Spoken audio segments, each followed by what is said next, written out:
This next test is called the Lachman Test, and we're going to be looking to test the integrity of the anterior cruciate ligament, or the ACL. The first type of test will be very simply to position your hand. I'll test your left knee.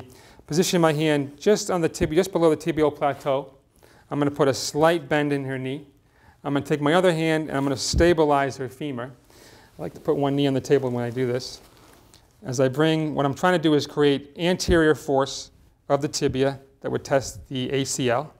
And so with slight bend in the knee, I'm just going to pull forward like this. Again, looking for a nice solid or hard end field at the very end of that movement to make sure the ACL is working well.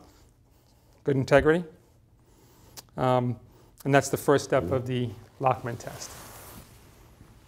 This is Lachman Test Modification 1. What you want to do is position the patient on the table, seated. You want to take their leg and put it sort of on your knee so that they have a slight bend in the knee. I'm then going to take my hand, I'm going to push the femur down into the table to stabilize the knee. And I'm going to provide an anterior translation force to the tibia to test the ACL integrity.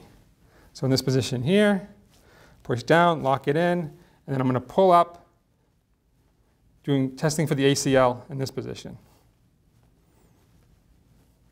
Modification 1. Lachman Modification 2 is another way to do the Lachman test, the test for the ACL, without having to, if you have small hands or it's difficult to grip the leg, this is another way to do it. What you want to do is position your thigh just superior to the joint line of the knee. And so I'll put my leg like this, just above the joint line. I can then take one hand and press down on the knee to or the femur to lock it into my thigh. And then I'll take my left hand and I'll draw that forward.